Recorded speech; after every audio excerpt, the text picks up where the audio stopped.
नाजरीन, अवामी न्यूज़ में खबर जो सिलसिलो जारी है। वहाँ रानीपुर का खबर ॾिना हलूं तो इंसाफ हाउस रानीपुर में पाकिस्तान तहरीक इंसाफ जे MPA हलीम आदिल शेख जी सालगिरह तकरीब मुनक़िद कई वई। सालगिरह जो केक काटियो वियो। इन हवाले से पेश है रानीपुर में अवामी न्यूज़ जे रिपोर्टर नदीम शेख जी ही रिपोर्ट। नाज़रीन, असां हिन वक्त मौजूद आहियूं इंसाफ हाउस रानीपुर में, जिते पाकिस्तान तहरीक इंसाफ जे सूबाई सदर हलीम आदिल शेख जी सालगिरह तकरीब कोटाई वई आहे। अचो त हितों जे पार्टी अॻवाननि ऐं कारकुननि सां ॻाल्हि ॿोल कयूं त उनजो सालगिरह जे हवाले सां छा चवणु आहे। पहिरियां त असांजी हलीम आदिल शेख साहब खे सालगिरह जूं लख लख वाधायूं ॾींदासीं। साईं जन हिकु सुठा साइंसदान सियासतदान सुठा लीडर थी रहिया आहिनि।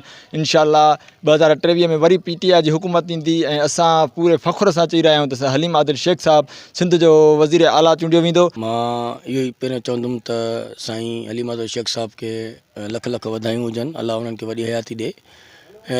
वाहिद असांजे सिंध जा अज़ीम लीडर आहिनि हलीम आदिल शेख साहब, जेके अवामी ख़िदमत ऐं अवाम जे लाइ जेको आहे सो हिकिड़ी महिनत कंदड़ एगो पूरी सिंध में, रुगो कराची ताईं न, उहो कराची जा MP आहिनि, पर उहो पूरी सिंध में पार्लिमानी लीडर आहिनि। पूरी सिंध में जेको बि को ग़रीब आहे, मिसकिन आहे, मज़लूम आहे, मजबूर आहे, फ़ोन करे थो, हलीम आदिल शेख साहब उते पुॼी था वञनि। असां सोलंगी बिरादरी जेके बि आहियूं उहे सभु दिली तरह सां मुबारकबाद ॾियूं था साईं जेको आहे हलीम आदिल शेख साहब खे।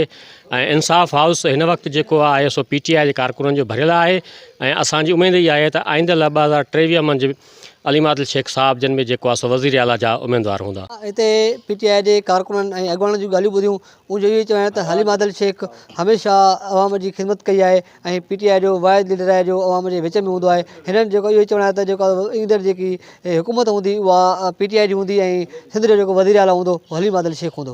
वधीक ख़बरुनि ऐं तफ़सील जे लाइ विज़िट कयो असांजी वेबसाइट awamiNewsHD.com ऐं ॾिसंदा रहो अवामी न्यूज़ HD।